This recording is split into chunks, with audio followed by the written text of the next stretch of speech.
Добар ден, криптоентузијасти, во специјалното неделно видео. Станува збор за видео во кое што ќе разговараме за паралелната финансиска структура која што моментално ја креира глобалниот југ, нормално, репрезентиран од самиот БРИКС. Така да има многу што да се зборува, нормално ова е дел од нашиот напреден курс. Тоа е 154-тото видео. Целиот курс може да го најдете на нашиот YouTube канал во посебен сегмент како плейлиста, каде што може да ги најдете сите овие видеа кои што би ве научиле повеќе за макроекономија и блокчейн технологија.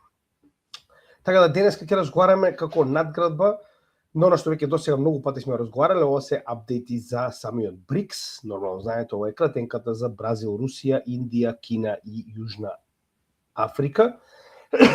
Со тоа што денеска ќе се осврнеме највеќе на финансиските структури кои што ги развива ова заедница со цел да првенствено ги запре, така речено, овие ингеренции на неоколонијалисти од страна на Западот и нивните финансиски инструменти за опресија врз овие земји, знаете и сами, ембарго, санкции и така натаму, а нормално и за подобрување на меѓусебната соработка на финансиски аспект. Така да има многу за што да се зборува, денеска ќе обрнеме внимание на неколку инструменти, оние кои што се моментално најразвиени во БРИКС заедницата.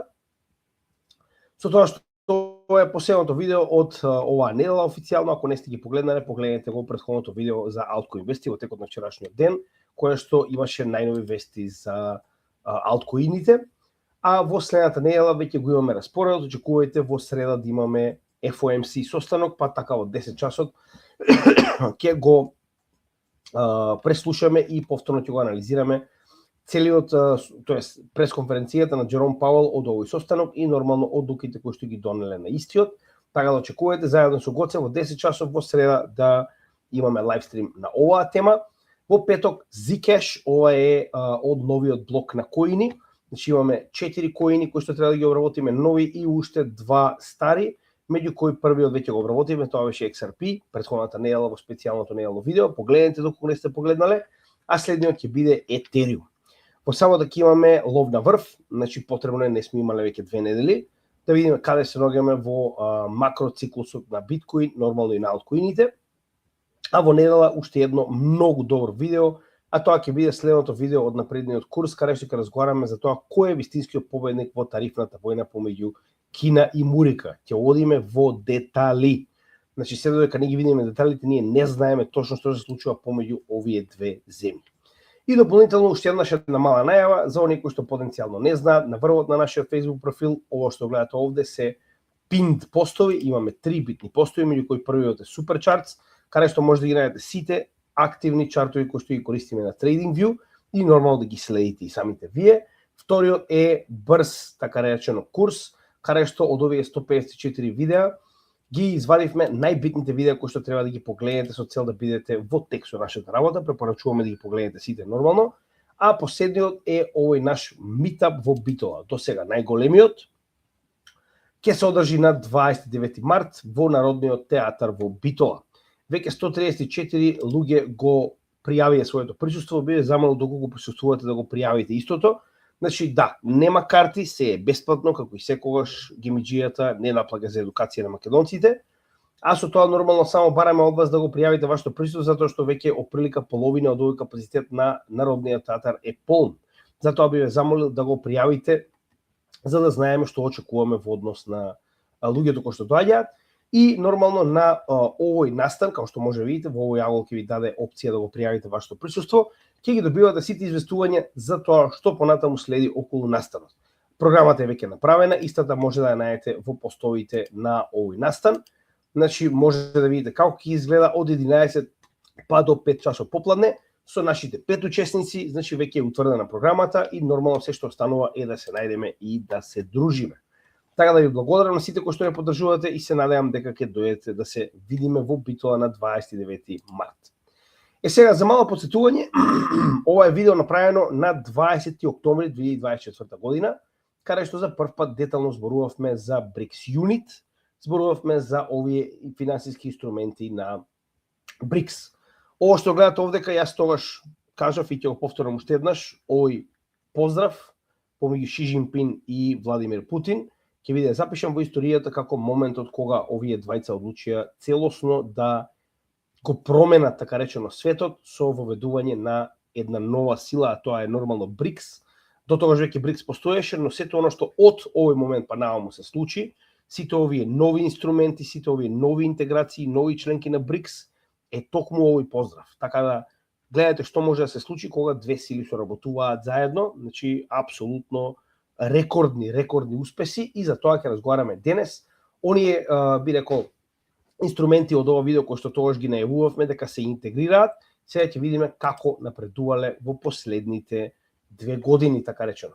Сега, овдека може да забележите дека ова е така речено една мапа за, би рекол, интегрирањето на BRICS Unit, тоа е, би рекол, една најнапредна фаза на оваа финансиска интеграција, на оваа финансиски систем надвор од западната глобална хемисфера, со тоа што овдека само ќе поминеме преку основните причини, а нормално потоа ќе дојдеме до истиот овој приказ негде при крајот кога ќе зборуваме за BRICS Unit. Она што мораме да го забележиме е дека се повеќе и повеќе доминацијата над доларот паѓа. Ако ги погледнете чартовите во минатото, ќе видите дека пред 20 на години доминацијата на доларот во уделот од глобалните foreign exchange резерви е буквално негде над 75%, за сега веќе да падне под 60%, верувам и повеќе. Така да ние гледаме апсолутно период во кој што и понатаму доларот ја губи својата доминација. Значи ова не е нешто што го измислија Пекинг и Москва, туку ова е реалност, може да го најдете во нивните нормално извештаи на Интернационалниот монетарен фонд. Со тоа што да не забораваме дека во исто време, значи доларот и овој западен финансиски систем е користен како оружје против секој кој што не се согласува со овие неоколонијалисти. Тоа веќе многу пати го видовме. Една од би рекол драконските казни е замрзнувањето на повеќе од 300 милиарди долари руски државни резерви во 2022 година, кој што дефинитивно се катализаторот за ова што моментално го гледаме денес, а да не забораваме дека моментално против Русија има повеќе од 25.000 активни санкции.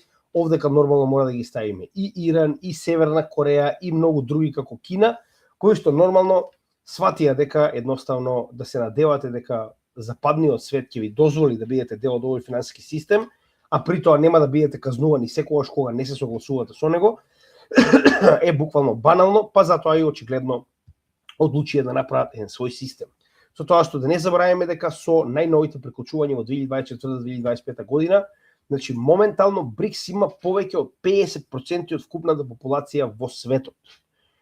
Да не забораваме дека моментално има повеќе од вкупниот GDP според Payment Parity, околу 40% се проценува моментално, а веќе е на пат да го престаса, тоест веќе го престаса, се извинувам, G7, значи знаете ова е, да речем, против силата на БРИКС од страна на западните колонијалисти, со тоа што само една мала забелешка, популацијата на БРИКС е над 50%, а популацијата на G7 е само 10%.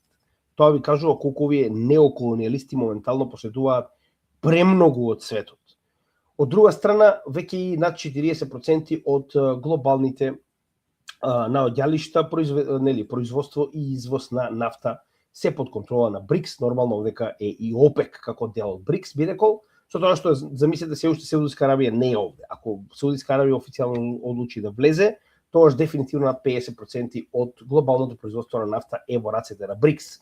А овдека и многу други, да не забораваме, Кина на нејзината страна има огромно производство на се, огромно, би рекол, ова е така речено процесирање и нормално пласман на многу ретки минерали, кои што моментално само Кина ги поседува. Ако се сеќавате, според најновите проценки, над 90% од вкупната количина на ретки минерали во светот е во рацете на Кина. И производство, и нормално процесирање, па и голем дел од рудните богатства каде што се наоѓаат овие ретки минерали. Така да дефинитивно моментално БРИКС е на пат да стане екстремно голема велика сила, која што нормално дека нема да дозволи неоколонијалистите, бившите колонијалисти кои што ги контролирале овие земји, сега да им диктираат како ќе го користат овој финансиски систем, затоа и си направија сопствен.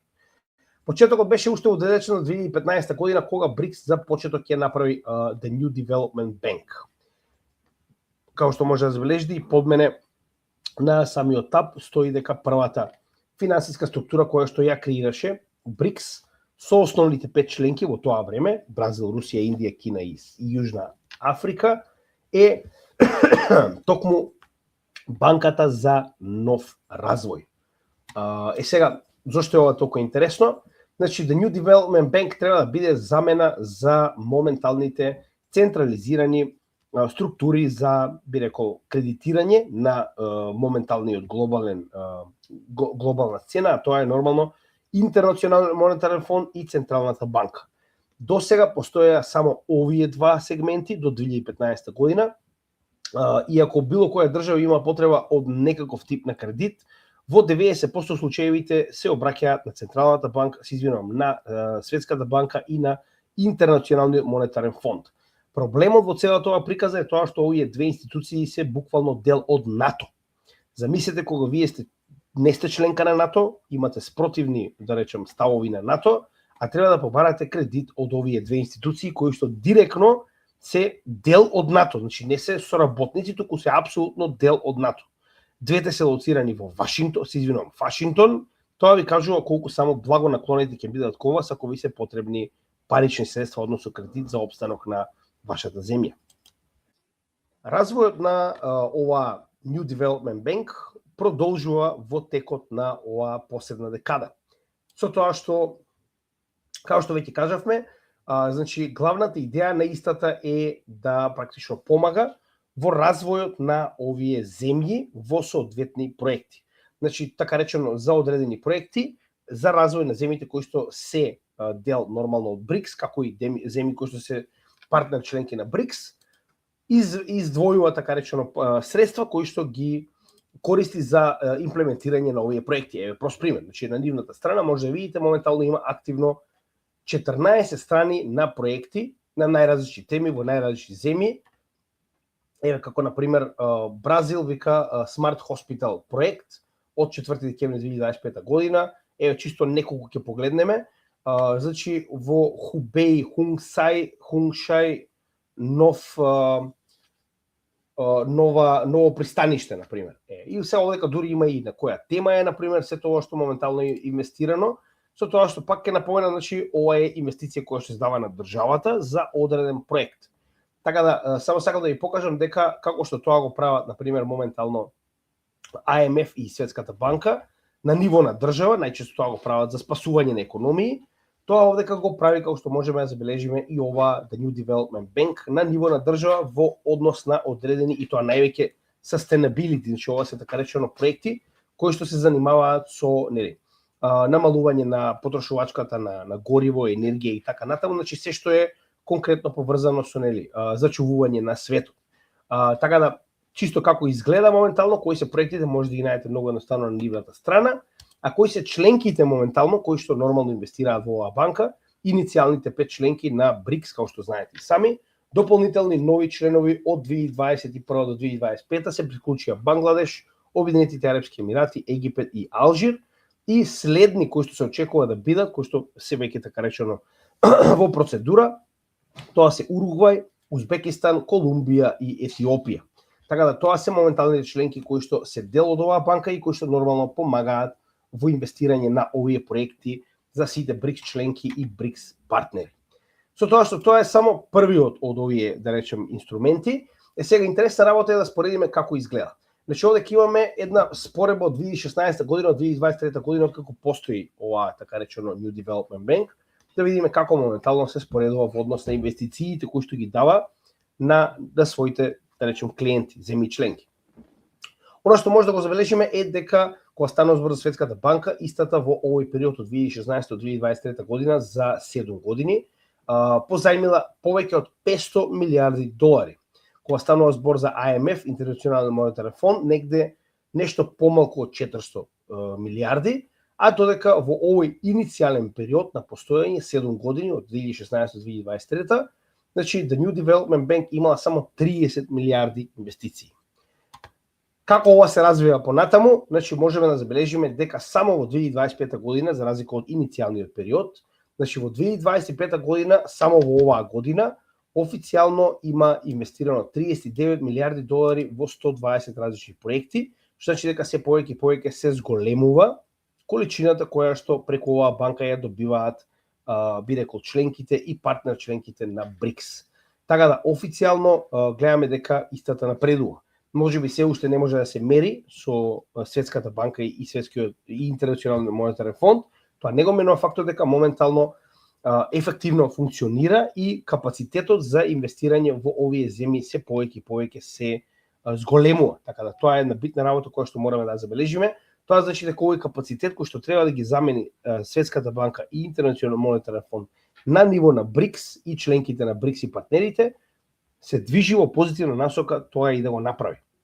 Што значи дека ефективно они поседуваат нешто што може да ги замени овие две институции на нивно ниво. Следната би рекол помалку позната, но битна финансиска алатка на БРИКС е така наречениот Contingency Currency Pool. Што уствари ова представува? Уште на самиот почеток во овој базен на така речено странски валути се инвестирани околу 100 милиарди долари, каде што можеме да забележиме дека најголемиот дел, тоа за 41 милиарда, се инвестирани од Кина, 18 од Русија, Индија и Бразил и 5 милиарди од Јужна Африка. Зошто е овој толку битен? Значи, овој базен на 100 милиарди долари, така речено капитал, е со цел да се искористи кога било која од овие држави ќе има потешкоти за сопствената валута. Во превод, Русија во целиот овој период во било кој момент може да позајми дел од овие пари со цел да ја стабилизира својата валута, кога тоа е потребно. Значи, идејата за овие пари е да имаат така наречено засебен фонд кој што во било кое време било кој од овие држави ќе може да земе дел, а нормално потоа и да го врати истиот. Така да во најголем дел идејата е токму тоа.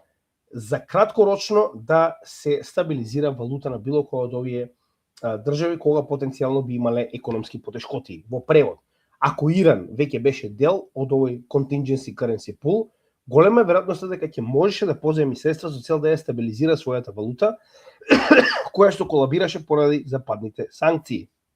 Една од главните цели е токму тоа, да има од каде да се земе ликвидност во момент кога ви е потребна, за да не морате да принтате пари и да направите девалуација на сопствената валута и зголемување на инфлацијата, туку да имате доволно пари за да поминете преку потешкотиите кои што ви се предизвикани од овие најчесто економски санкции, да бидеме реални. Тоа е главната идеја позади ова алатка. Од тогаш наваму, за жал, нема многу, би рекол, информации, се обидував да најдам, но за жал нема премногу информации конкретно за оваа алатка. Она што го знаеме е дека дополнително се приклучиле и други земји на истата ова, би рекол, алатка, како што се Саудиска Арабија, Обединетите арапски емирати, Египет, Етиопија и Иран. Сега, како што можеме да видим, Иран ефективно, ако веќе беше, ја верувам дека ќе го искористеше овој механизам, можеби се уште не е целосно имплементиран, не сум сигурен, но како и да е, не забравајте, жалното за целата оваа ситуација е тоа што има многу малку информации за тоа што точно се случува позади, би рекол, сите овие процеси. Тоа е една многу битна работа. Значи, за некој од овие алатки јас едва успеав да најдем информации, прво заради тоа што западниот свет не ги доставува до своите граѓани, со цел да не покаже дека нели овој глобален југ се повеќе и повеќе се развива, а второ и самиот глобален југ моментално се обидува да ги зачува за себе со цел да може што повеќе да се одбрани од овие нели инструменти кои што се користат против него. Така да ова е, би рекол, една тивка глобална војна што моментално ја гледаме. Сега, следната алатка за која што треба да разговараме, значи ова е во основа тоа што го зборувавме за базенот на валути. Следната алатка е веќе сериозна алатка, станува збор за нешто што ќе го промени светот и гледаме како истата се повеќе и повеќе станува ефективна. Односно, ако се сеќавате во ова видео што спомнавме, mBridge веќе беше имплементиран. Идејата на mBridge уште во тој момент беше дека има, како што може да забележите, 11 ноември 2024 година, како што тоа го нарекува BIS, Bank of International Settlements, тоа е Централната банка на сите централни банки. Во тој момент ваквиот mBridge проект го нарекува тоест го рекува, го прогласува за достасан или зрел за да може да биде применет. Значи viable product stage, односно истиот да речем механизам е веќе тестиран, функционира и може да биде применет во реалност. Сега, дали е применет или не, останува да видиме нормално од она што моментално го знаеме. Ќе покажеме со соодветни информации статистички. Она што е битно е прво да објасниме зошто е ова толку битно. Enbridge представува cross-border transaction, така наречено механизам кој што е базиран на Ledger, ќе разговараме на каков тип на Ledger, односно ова е блокчейн технологија. Се повеќе и повеќе гледаме користење на блокчейн технологија на највисоко ниво, посебно во овие нови системи кои што моментално се имплементираат. Идејата е, секоја од централните банки кои што се дел од овој проект, нормално ова се матично и централни банки на членките на БРИКС, како и партнер членките на БРИКС, иницијално во првиот, да речем, пилот проект, кој што сега веќе официјално функционира повеќе од 2 години, беа Обединетите арапски емирати, Централната банка на Тајланд, Централната банка на Обединетите арапски емирати, Централната банка на Хонг Конг и на нормално Република Кина како две интегрални единици од Кина. Сега како тоа функционира, како што веќе кажавме, значи идејата е да имаме еден мост како Ledger технологија кој што ќе може локалните валути од една во друга централна банка да ги префрли преку оваа Ledger технологија и на тој начин овие тоест нели не заборавајте дека ова трансферот на средства од една во друга централна банка нормално потекнува од одредена физичка или правна структура, така. Значи во оваа ситуација да речеме дека моментално некој се обидува од Тајланд компанија да прати пари моментално во Хонг Конг. Со тоа што се случува? Моментално, така речено, тоест во Обединетите арапски емирати, овдека зелено. Овие средства влегуваат преку комерцијалните банки на оваа компанија во Тајланд. Комерцијалните банки оваа трансакција доставуваат до Централната банка на Тајланд, која што представува нод во овој нов блокчейн и кој ја иницира постапката за трансакција дека овие средства од Тајланд треба да бидат трансферирани во Централната банка на Обединетите арапски емирати во локалната валута, тоа ќе објаснам малку подоцна. И сите овие 4 банки кои што се моментално еднакви членови на овој Ledger, нема приоритетни членови, нема вето, нема ништо такво, туку секој од овие централни банки има свој нод каде што се бележат сите трансакции помеѓу сите централни банки. Откако истите ќе ја верификуваат оваа трансакција, автоматски средствата се префрлуваат од Ledgerот на Централната банка на Тајланд на Ledgerот на Централната банка на Обединетите арапски емирати и потоа истите се доставуваат до комерцијалната банка на компанијата која што треба да ги прими и до самата компанија. Сега како тоа функционира? Погледнете.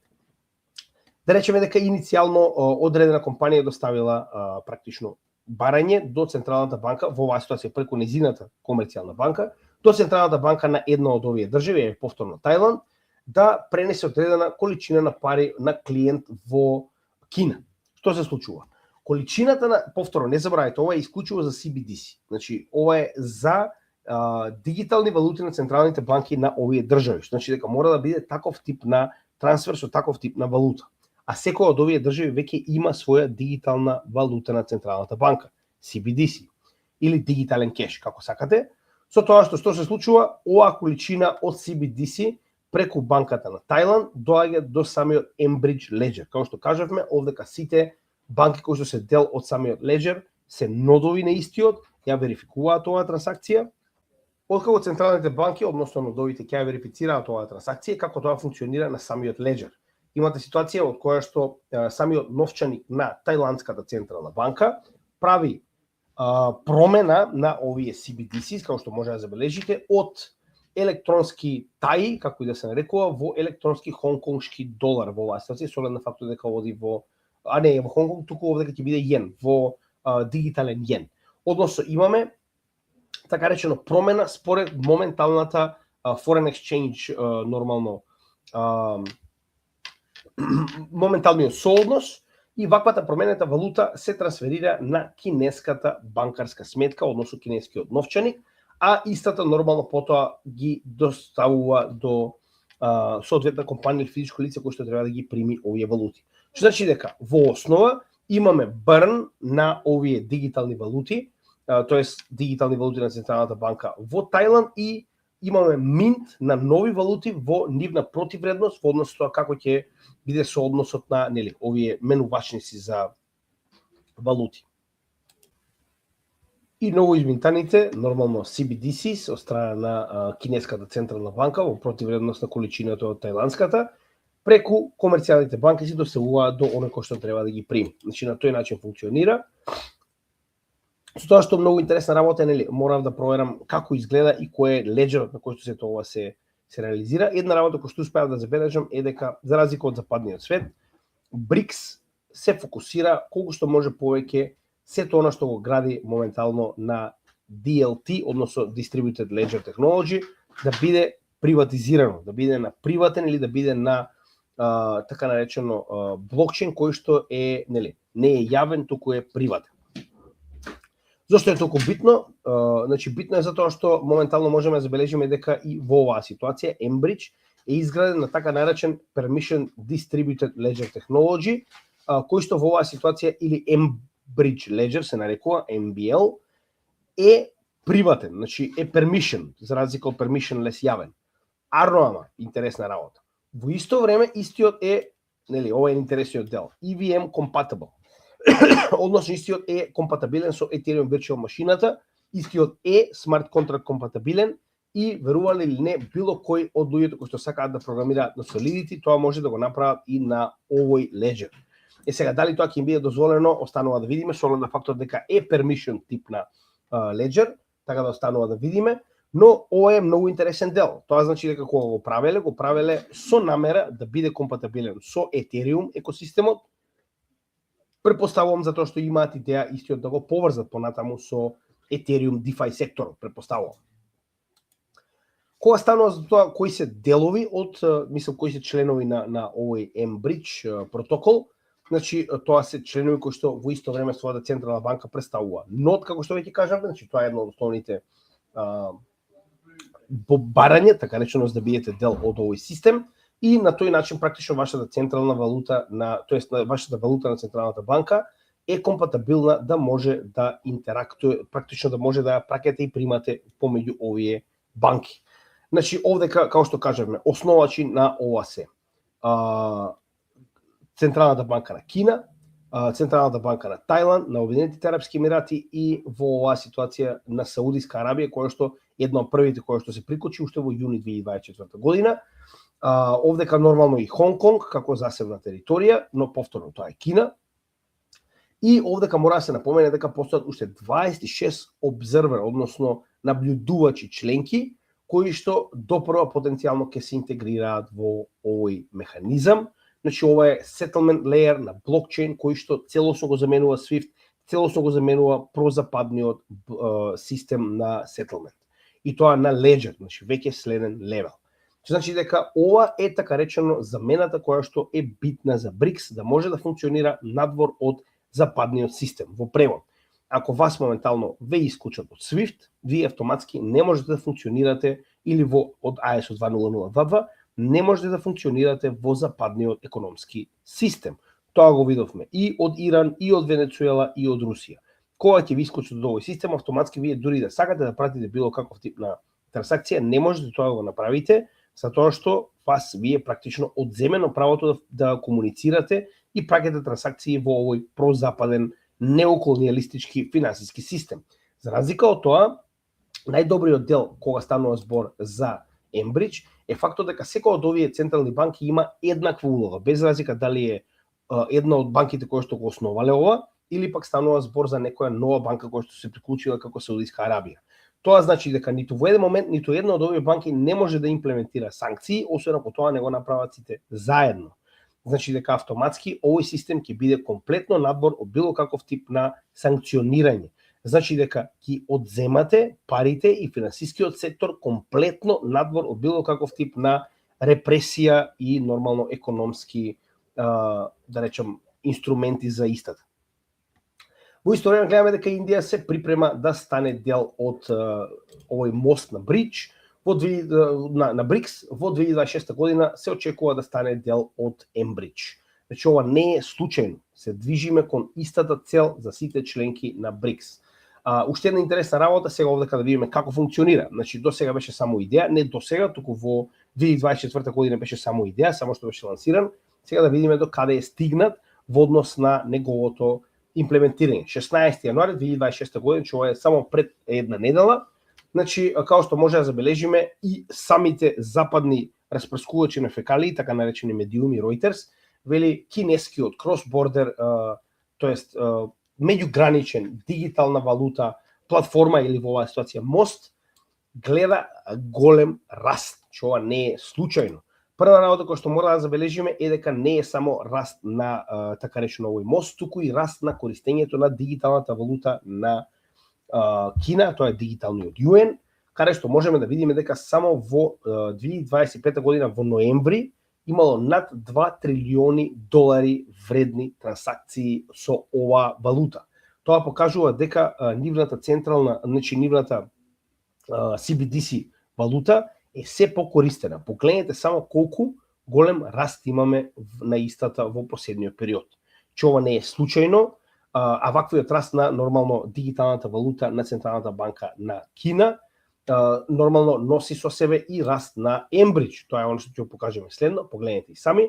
Значи, покрај тоа што имаме огромно користење на дигиталната валута на Кина, која што наводно не можеше да биде следната валута, која што ќе биде глобална, нели, резервна валута, останува да видиме, изгледа дека може да биде. Во исто време што може да забележиме, погледнете го ова, значи повторно, според Atlantic Council, че ова не е според Кина, не е според Русија, туку Atlantic Council, како што може да забележите овдека, представува алатка која што е дел од НАТО за следење на најразлични во оваа ситуација структури, не е само за CBDC, туку за се и сешто, но меѓу другото следење и на финансиски структури. Погледнете го сега ова. Во октомври 2022 година, во текот на почетокот на имплементирањето на оваа алатка, сме имале само 22 милиони и 160 трансакции. Во ноември 2025 година, значи веќе имаме 4000 трансакции и над 55,5 милиарди долари вреден капитал кој што поминал преку Ембридж. Тоа ви покажува дека моментално Ембридж се повеќе и повеќе се користи. Тоа значи дека ова не е само идеја, тоа значи дека овие членки на Ембридж или така речено централни банки кои што се дел од Ембридж моментално функционираат. Дополнително, дека ова е вистина, можеме да потврдиме и на самата Atlantic Council платформа, да не биде дека само читаме или по одредени медиуми. Еве го, значи може да забележиме дека имаме екстремно голем раст, иако ова не е обновено. Значи уште во 2024 година во јуни, според последниот извештај на во оваа ситуација на Atlantic Council, веќе сме имале над 7 трилиони юени трансакции. Тоа значи дека се повеќе и повеќе се користи оваа валута. Повторно не ме радува затоа што станува збор за CBDC, но тоа не го менува фактот дека моментално ова е противтежа на Западот и на тој начин ќе дојдеме до детронизирање на доларот. Не е дали сакаат, значи никој не ги прашува. Ова се случува без разлика дали се допаѓа или не. Пошто нели наводно ова немаше да се случи. Мислам, да ме потсетиме дека се зборуваше како наводно ова биле некои мали небитни држави, дека ова никогаш нема да успее, дека не може никој без доларот. Еве може, моментално функционира. Со тоа што овдека доаѓаме до моменталната надградба на Ембридж валутата. Зошто е ова, тоест Ембридж мостот? Зошто е ова толку битно? Моментално се имплементира така наречен Ембридж Gold стандард. Значи ова ќе биде златен стандард на ваквиот леџер технологија, зашто е исклучиво посебна надградба, каде што се вели дека било каков тип на екстремна количина која што ќе биде акумулирана во локална валута на една земја од друга земја, во било кое време ќе може да биде трансферирана во ликвидна златна така речено количина. Што тоа значи? Тоа значи дека ако во ситуација, еве да се вратиме на самиот основен чарт, да речеме дека и покрај тоа што станува збор за директна промена на валутите. Значи кога една централна банка ја праќа оваа трансакција, имаме промена на истата така речено валута во другата централна банка кога истата ќе пристигне, доколку се случи поради било која причина да имаме одредена количина на валута која што оваа банка ја чува, за локална валута од другата централна банка. Речеме дека моментално, пример, во Хонг Конг имаме одредена количина на, како да се нарекуваат, динари од Обединетите арапски емирати. Во било кое време овие централни, дигитални валути на централните банки се конвертибилни во злато. Значи, поради било која причина, ако имаме било каков тип на трансфер кој што не може да биде во моментот заменет или имаме количина на пари кој што моментално, која е поентава, вие во Хонг Конг да имате локална валута од Обединетите арапски емирати, ако немате моментално било каков тип на трансакција, погледнете колку паметно направено, истата ќе може во било кое време веднаш да биде променета во злато. Што значи дека вие ќе видите злато во дигитална форма, со тоа што кој стои позади се тоа, стои најголемата берза за злато од Шангај. Тоа е Шангајската интернационална златна резерва, тоест менувачница, која што веднаш ќе ги реализира овие трансакции на трансфер на локалните валути во злато. Автоматски Ембридж добива многу добра надграба, каде што овие валути во било кое време ќе можат да бидат директно конвертирани во злато, зашто нормално ова шангајска берза, така речено, е задолжена. Значи, ова е премногу добро, ако мене прашувате, и ова дава дополнителен слој на доверба дека во било кое време овие локални валути кои што не можете да ги искористите, ако веќе ги поседувате, ќе може да ги трансферирате во злато. Значи, ова е, пак ќе кажам, гледаме дека истокот се повеќе и повеќе се движи кон, да речем, стабилност, која што доаѓа од страна на злато. Од каде го знаеме тоа? Значи, ова е моментално до крајот на 2024 година чарт во кој што можеме да видиме како изгледа акумулацијата на злато од сите овие членки кои што се дел од Ембридж. Значи, со мали исклучоци, нормално не заборавајте дека не може Обединетите арапски емирати да купат колку Кина, но можеме да забележиме дека апсолутно сите членки акумулираат во целиот овој период злато. Тоа не е случајно. И еве како изгледаат купувањата на злато на сите овие членки во текот на овие 3-4 години од како постои така речено Ембридж, можеме да забележиме дека имаме екстремно големо акумулирање од страна на овие членки, че ова е купување на месечно ниво, колку купуваат овие држави од Ембридж злато. Тоа значи дека се повеќе и повеќе злато ќе се користи како противтежа на било каков тип на трансфери кои што ќе бидат реализирани. И не случајно ние гледаме екстремно голем раст на златото до неверојатни $5,000, значи само неколку долари му фалат за да стигне до $5,000, тоа верувам дека ќе се случи во понеделник кога пазарите ќе отворат. Сакам да кажам дека ова што гледате овде е од целиот свет, но посебно од би рекол истокот или глобалниот југ, како сакате, значи од БРИКС членките. Ова што гледате овде е практично Кина. Сега имаме уште побитни работи, зошто моментално Кина толку многу се фокусира на злато, тоа ќе го разговараме во следните два инструменти и ќе почнеме со BRICS Pay. Значи, до сега имавме банка, која што ќе ги замени Интернационалниот фонд и Светската банка, тоа е новата девелопмент банка на Шангајската корпорација, а потоа нормално и на BRICS. Потоа имавме структура која што целосно ќе го замени SWIFT и ISO 20022, тоа е Ембридж кој што моментално функционира и се повеќе и повеќе добива тракција и нормално се повеќе и повеќе се процесира преку оваа би рекол инсталација. Автоматски, значи веќе имаме два од најголемите и најбитните инфраструктурни, да речам, механизми на западот кои што се заменети. Само треба малку време за истите да почнат да бидат користени. Сега, за разлика од овие структури, посебно кога станува збор за Ембридж, кој што е наменет за трансакции од една во друга држава, каде што нормално се имплементирани преку централните банки, што доколку вие патувате во било која од BRICS членките и нормално нивните партнер членки. BRICS Pay апликацијата е нешто како надградба на самиот Ембридж, каде што оваа, да речем, апликација е исто така изградена на Ledger технологија и е наменета со цел да може да плаќате во својата локална валута било каде во овие држави во светот. Пак не заборавајте дека е повеќе од 50% од територијата на светот, повеќе од 50% популацијата на светот, што ова не е мала количина на земји и економии. Преку оваа BRICS Pay апликација вие практично може било каде во било кое време да плаќате во вашата локална валута.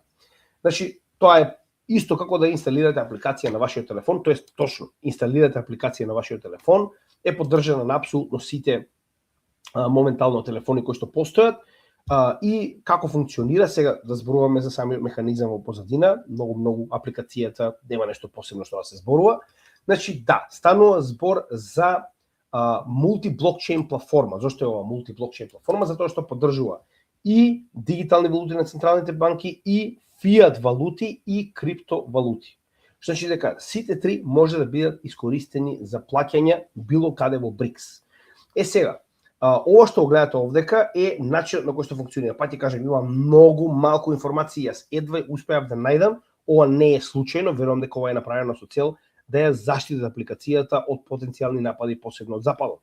Значи, системот на кој што е изградена, повторно станува збор за блокчейн, кој што е permission блокчейн и се нарекува Decentralized Cross-Border Messaging System, DCMS, кој што е развиен од Сан Петерсбуршкиот универзитет. Интересно е, пак ќе кажам, станува збор централизиран систем кој што има своји нодови, но пак ќе напоменам е централизиран. Тоа е целосно затворен приватен блокчейн, но повторно станува збор за блокчейн. Сега ќе ви покажам зашто е толку битно. Во исто време што може да забележиме дека апсолутно било каков тип на плаќачко средство може да биде искористено на овој леџер. Со тоа што имаме една многу интересна работа. Како што XRP се користи за плаќање на трансакција од една во друга држава, како функционира? Вие плаќате моментално, да речем, од Америка во долари, а овие средства треба да стигнат во јени во Јапонија. Што се случува со XRP леџерот, зошто е ова толку битно? Кога вие ги плаќате вашите пари преку XRP леџерот, во моментот кога ги уплаќате, вие уплаќате пример $100 во противвредност на долар во XRP и купувате XRP коини. Овие XRP коини ги држите само 4 секунди, толку трае една трансакција на XRP леџерот, и во истите 4 секунди овие $100 од другата страна, како XRP коини, се претвараат според нормално конверзијата на долар во јен, тоест извинувам, на XRP во јен, се претвараат во јен. Значи вие имате купување на XRP во вредност од $100, овие XRP токени, тоест коини од другата страна, веднаш се префрлаат во истата нивна количина, колку што се во вредност на јени. Автоматски имате многу мал слипич, затоа за 4 секунди не може да се случи некој екстремно голем слипич, посебно некај фиат валути, значи нема толку големи скокови и падови, значи дека автоматски вие со екстремно мал слипич сте успеале да трансферирате $100 само 4 секунди од една во друга држава. Така. Слично на тоа, овдека се користи така наречен NSRT-S токен. Многу интересен механизам, значи буквално како што објасниме за XRP леџерот, така овдека служи NSRT токенот. Тоа е уствари интересен мислам идејата на тоа како е наменет овој, само да видам каде беше. Само секунд. Значи, кој е уствари името на овој NSRT? New Silk Road токен. New Silk Road, затоа што е нормално дека патот на свилата е буквално голем дел од БРИКС членките, така да идејата кај нив е да се направи ваков токен кој што ќе биде stablecoin, кој што нема да ја менува својата вредност, можеме да забележиме како тоа изгледа. Значи овој токен потекнува уште од, погледнете, истиот постои уште од јануари 2020 година и гледаме дека ефективно од 2021 година јануари има екстремно фиксна количина, екстремно фиксна вредност, $26.7 за еден NSRT токен, односно коин. Пробав, не можете да го најдете нигде, значи го има како регистриран коин, односно токен, и на најголемите, како што се, например, CoinMarketCap и така натаму, но едноставно го нема за тргување. Што ова е приватен токен кој што користи самата очигледно апликација Ledger приватен за да ги реализира овие трансакции. Уште еднаш, зошто е тоа толку битно? Затоа што вие кога користите BRICS-Pay, вие практично, да речем, го поседувате, не знам, во оваа ситуација посетувате Индија од Русија, што значи дека вие во Индија плаќате со рубли, а оној кој што го прима тоа во Индија како платежна средство го прима во рупи. Што значи дека ефективно оваа NSRT валута, токен, се користи токму за истиот тој трансфер кој што го објаснивме како XRP валута. Дури сега, ова се гласини и од самите членки, дека потенцијално XRP леџерот ќе биде искористен за овој механизам. Сега, дали можеби сакаат да се откажат за овој токен коин или пак ова е само спекулација, останува да видиме, но на многу места, во многу различни артикли, во многу би рекол научни трудови од сите овие БРИКС членки, се повеќе и повеќе се појавува БРИКС како алтернативна валута за истата оваа намена, посебно кога станува збор за БРИКС Pay. Сега, интересно е како функционира, значи како што кажам, станува збор за најосновна апликација, че ова е нивниот менуел како се користи, јас буквално го најдов најбитниот дел, а тоа е се останато е нормално стандардна апликација, како да инсталирате банкарска апликација, каде што ги ставате своји лични податоци, KYC нормално, како и секоја банкарска апликација, потоа прикачувате дали овде имате крипто или пак имате банкарска картичка или така натаму и нормално еве како изгледа плаќањето. Значи кога сакате да платите, практично QR кодот од другата страна е веќе подготвен. Односно тоа е одреден QR код на одредена услуга или продукт во локалната земја која што посетувате и со скенирање преку оваа апликација на QR код вие автоматски добивате порака за тоа колку пари треба да платите во вашата локална валута. Као што гледате овде дека тоа се рубли, да речеме дека вие сте моментално во Индија, а од другата страна нормално дека кога вие ќе уплатите, значи толку едноставно, го скенирате QR кодот, ви дава потврда колку е голема количината на средства кои што треба да ги платите и уплаќањето се врши нормално, го потврдувате тоа со ваша фраза, не знам, face scan, там што и да имате моментално на вашиот телефон и автоматски ви одзема количина на средства кој што моментално ја уплаќате, а истата се наоѓа на другата страна кај мерчант или кај во оваа ситуација, нели, оној кој што ги дава услугите или продуктот во оваа ситуација за вас. Сега, тоа како изгледа, че толку едноставно, буквално три чекори се. Од друга страна, кога вие сте некој од оние кои што моментално се обидува да наплати. Значи, вие за сето оно што сакате да го наплатите моментално, може во било кое време да генерирате QR код. Едноставно, на вашата апликација моментално генерирате код кој што треба да наплати, пример, $60, така, во противвредност на рупи.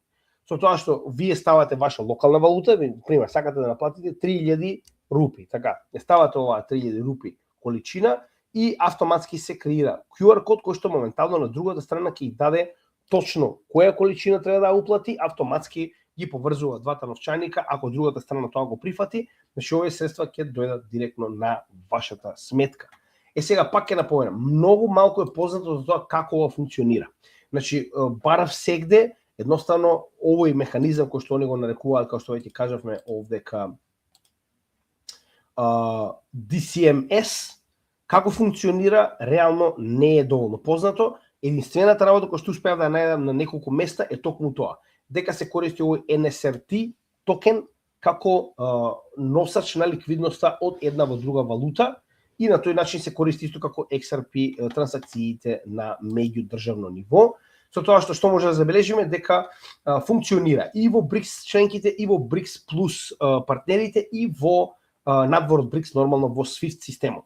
Значи во апсолутно сите средини во светот моментално функционира оваа апликација, ќе треба тоа да се проба.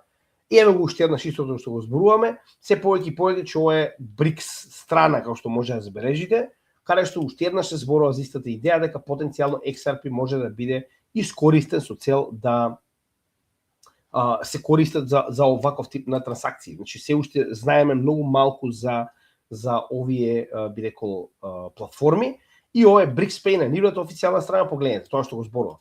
Значи не се плаќа само во локална валута, може да платите и во крипто. Погледнете, повеќе од 600 крипто валути се прифатливи на БРИКС Pay за да може да плаќате од вашата апликација. Не само тоа, него буквално може да користите и како место за чување на вашите криптовалути. Значи погледнете, на вашата апликација вие може во било кое време да ги чувате овие валути и нормално да ги искористите доколку сакате да платите. Не заборавајте, ова не е новчаник како што ние имаме, значи децентрализиран новчаник како Ledger, Elipal или така натаму, туку станува збор за централизирана платформа со permission блокчейн, што значи дека кога вашите валути се наоѓаат на овој блокчейн, иако гледаме дека овој блокчейн може да процесира трансакции од сите овие 600 различни валути, тоа не го менува фактот дека другата страна која што го контролира овој Ledger има директна контрола врз вашите трансакции, затоа што ова е приватен блокчейн со приватни нодови кои што одлучува кои трансакции ќе се процесираат, кои нема да се процесираат, така да имајте го тоа во предвид.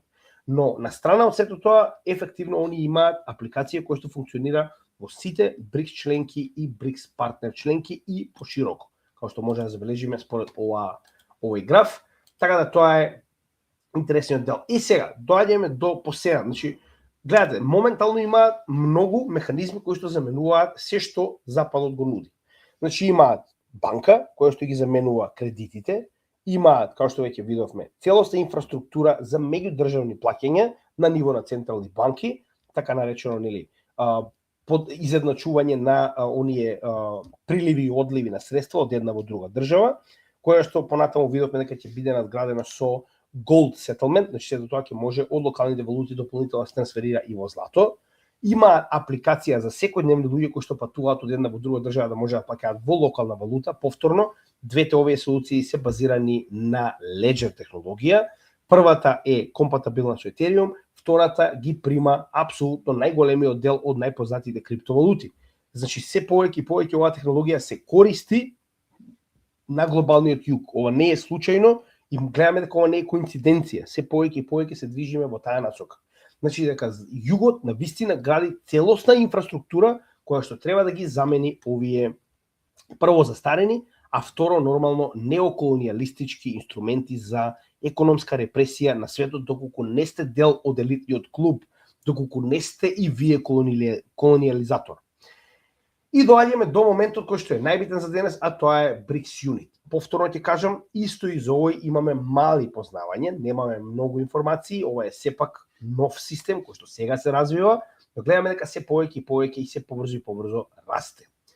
Како што видовме дека имаме систем за трансакции на меѓународно ниво помеѓу централните банки, како што видовме дека имаме апликација за плаќање помеѓу овие држави кога ги посетувате, така сега се обидуваат да направат и посебен тип на валута која што ќе има за цел да се користи во меѓудржавни помирувања. Наместо да треба тоа да го правите во локална валута, значи сега веќе тоа да се замени со една заедничка валута, така наречена BRICS Unit. Се сеќавате на сликичево? А на ова се сеќавате? Па овоа, за оние кои што не знаат, беше демонстрирано од господинот овдека, што моментално сам успеа да го срамни Западот со земја. Значи, ова што гледате, што го држи во раката моментално, беше презентирано на Казан BRICS самитот во 2024 година. Во тоа време тоа беше смешно, као ха-ха-ха, нема шанси да се случи. Па оваа слика ние во видеото од 2024 година ја објавивме. Изборувавме токму за истата оваа тема пред практично 2 години, кога на истата оваа тема зборувавме дека се спрема валута на BRICS. Но во тој момент тоа беше смешно, тоа беше нема шанси да се случи. И еве денес, 25 јануари 2026 година, и овдека ни се спомна дека потенцијално новата BRICS валута ќе биде кошница од најголемите и најјаките валути во BRICS, пак би рекол сега овдека реаи, јен, рублја и така натаму, и дополнително на тоа да има и злато како покритие, и ова да биде CBDC, односно блокчейн валута. Дали ќе биде и што ќе биде, останува да видиме. И еве сега моментално, после година и половина, видовме, што значи дека се реализира. Односно сега ќе поразговарам малку подетално за тоа како се реализира, што се реализира. Значи, истото што го разговаравме тогаш, еве го моментално, 40% од вредноста на валутата ќе биде во злато и 60% од вредноста на валутата ќе биде во кошница од најголемите, нормално ова се основните членки на BRICS, а тоа се нормално Кина, Русија, Индија, Бразил и Јужна Африка. И ова е, верували или не, повторно на permissioned верзија на Cardano блокчейнот. Значи е матично на Cardano блокчейнот, но е permission верзија. Значи дека овие нодови кои што ќе бидат воспоставени за самиот юнит ќе бидат директно контролирани од членките на BRICS. И на тој начин, сега веќе влегуваме малку подлабоко, значи идејата е да се направи така речено баланс, каде што оваа 40% златна резерва на валутата ќе биде противтежа на било каков тип на нестабилност на една од 5 валути кои се дел од втората половина од вредноста на оваа валута. Сега, повторно, има многу малку информации за тоа како ќе биде се тоа реализирано. Значи, овдека во овој, да речам, во овој артикал дознаваме малку повеќе. Значи, моментално и понатаму станува збор за основните членки, но ова како нели валута ќе биде достапно за сите членки и партнер членки на БРИКС. Значи дека секој од нив ќе може да ја користи за да може да направи било каков тип на размена на капитал од една во друга земја, со тоа што ИРИАС е така наречениот орган кој што ќе биде задолжен за целосно следење, нормално контролирање на оваа валута, International Research Institute for Advanced Systems. Ова е, претпоставувам, уште една од оние институции кои што се воспоставени од БРИКС.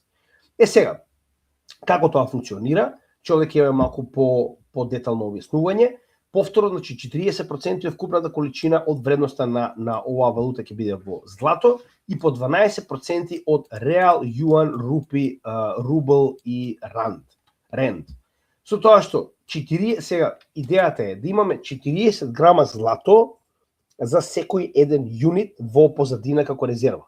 Тоа значи дека 40% или 40 грама злато треба да има за секој еден изминтан юнит на блокчейн. Автоматски половина од вредноста на оваа валута е во покритие на злато. И затоа било каков тип на девалвација ќе доведе до тоа златото нормално дека не може да девалвира, дури и било кој од овие валути да изгуби на вредност, автоматски златото и останатите валути ќе бидат баланс. Сега пак ќе кажам, човек има само некоја мала, би рекол, почетно објаснување како ќе функционира. Сепак ова е само шпекулација, дел од ова ни е познато, дел не. Многу од овие информации се уште не се доволно јавни. Оно што може да го забележиме е дека повторно, како и секој стандарден блокчейн, ќе има своји нодови кои што ќе ги процесираат сите овие трансакции, повторно на Cardano блокчейнот, уште еднаш се потврдува тоа. И сега погледнете го. И mBridge и BRICS-Pay ќе бидат дел од овој платежен систем, односно ќе поддржуваат оваа валута. И BRICS Clearing House, они имаат собствена BRICS Clearing House. Значи дека на овој начин ќе може юнит да се користи и, како што кажаме, преку mBridge, наместо да се користат локални валути, па да се прави трансфер, туку директно се користи юнит, како што би била идејата со XRP нормално коинот, и нормално истиот би можел да се користи на BRICS-Pay. Значи, еве, овде може да го погледнете тоа. И сега се враќаме на нас скица која што имавме на самиот почеток. Повторно, веќе разговаравме како ќе изгледа стабилноста на самата валута. Како што кажавме, ова е, би рекол, органот кој што има власт над самата валута. Значи, тоа е, сега претпоставувам, тоа ќе биде органот кој што ќе ги има нодовите за процесирање трансакции на овој permission дел од Cardano.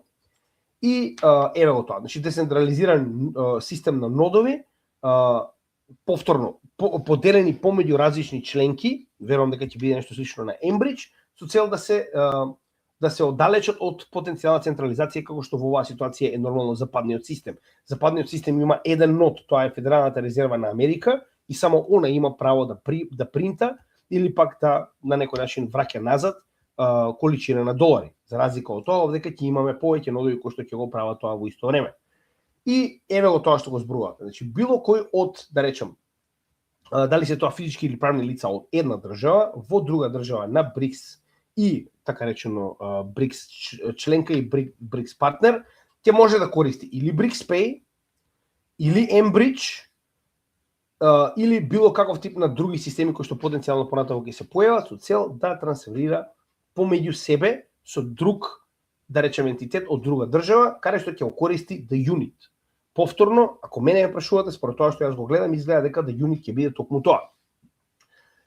Паралелно на XRP или на XLM, Stellar, коин кој што ќе се користи за трансфер на капитал од една земја во друга земја, од една валута во друга валута, како трансферна валута која што ќе има многу стабилна вредност. Тоа е иницијалната идеја, но тоа не го менува фактот дека понатаму потенцијално може да стане и де факто валута на целиот БРИКС. Останува да видиме. Сега идејата и понатаму останува што?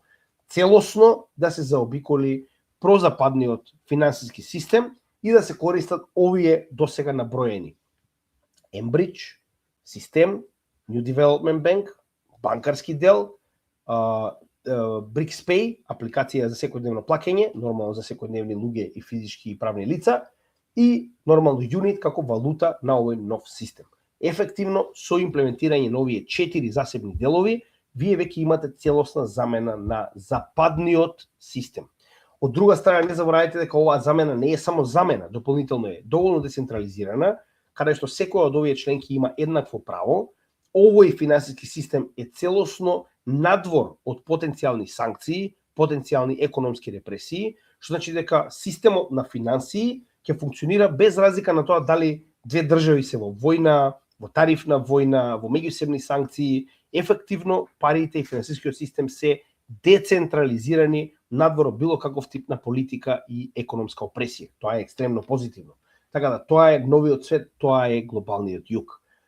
Како добиваме повеќе информации, нормално посебно кога станува збор за The Unit, верувајте ми, јас сум екстремно заинтересиран, дефинитивно ќе бидете информирани. Она што до сега го знаеме во однос тоа во која фаза се наоѓа, е дека се наоѓа во пилот фаза помеѓу овие држави. Односно, ако се вратиме назад на ова, овдека баш точно го пишува тоа, значи уште од 31 октомври 2025 година ефективно е во пилот фаза и целосно е лансиран како прототип на 8 декември 2025 година. Што значи дека сега веќе сме во фаза во која што овие земји членки активно го користат помеѓу себе за порамнување на трансакции со цел, нели, да биде она валута мост помеѓу нивните локални валути. Така да останало да видиме како ова ќе се развива.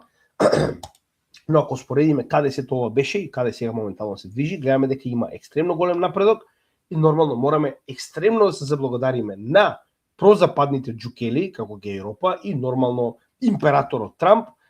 Колку повеќе притисок вршат врз глобалниот југ, толку побрзо ќе се случуваат овие интеграции. Да не се случише војната во Украина, да не се случише Палестина, да не се случише Иран, ние немаше толку брзо да видиме ваков тип на имплементација на глобалниот југ. Ние можеби уште декади ќе чекавме за сето ова да биде природно достигнато. Но со оглед на фактот дека Западот е во апсолутна паника поради пропаста на некој начин на нивниот империалистички авторитет над светот, моментално ова се случува со екстремно голема брзина. Така да само продолжете од Западот, се надевам дека вашиот притисок уште толку ќе помогне ова да се реализира што побрзо. И за крај, како и секогаш, доколку уживате во нашата работа, би ве замолил да станете дел од нашата Patreon заедница, на тој начин ќе ни помогнете оваа материја да ја прошириме, да ја надградиме и се повеќе и повеќе едукација да донесеме на македонците ширум светот. Станете бесплатно 7 дена дел од нашата Patreon заедница и видите како е да се биде дел од истата и да ги имате привилегиите на нашите членови. Дополнително, оваа мала членарина, која што се плаќа на месечно или годишно ниво, ни помага да можеме да работиме, плаќаме за нашите админи, организираме настани и нормално сето ова да продолжи да расте. Оспротивно, како би рекол, дополнителни привилегии кои што ги добивате со членство на нашата Patreon заедница, се пристап до нашите чатови, како што може да забележите овдека активно нашите членови помагаат, доставаат информации, доставаат едукација, значи едни со други се едуцираме на наједноставен начин со споделување информации. Дополнително имате директни пораки до нас кои што ги одговараме еднаш дневно и имате лајвстрим кој што го организираме еднаш месечно само за нашата Patreon заедница, истиот потоа го објавуваме на нашите канали и сите овие офлайн да речем материјали како што моментално го погледнавте ова видео, прво ги доставуваме на нашата Patreon заедница, а потоа ги објавуваме и на нашите канали. Пак ќе напоменам за ако некој евентуално сака да уплати на годишно ниво, може да го најде овој пост во било кој од нашите видеа или пак на секој од нашите социјални канали, социјални мрежи. Значи, само пратете ни на cryptogimidje@gmail.com по која валута би сакале да уплатите, а ние по уплатата на овие суми ќе ви испратиме линк за годишно членство на Patreon.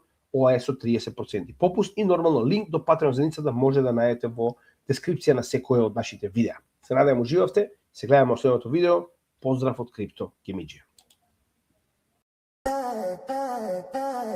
Listen up, class is in session tonight. Crypto Gimidje, here to guide you right. Not about the hype or the FOMO rush. It's about the research, no need to crush. Do your own research first. Read the white paper, understand the burst. Blockchain technology, decentralized and true. Not just speculation, knowledge carries you through.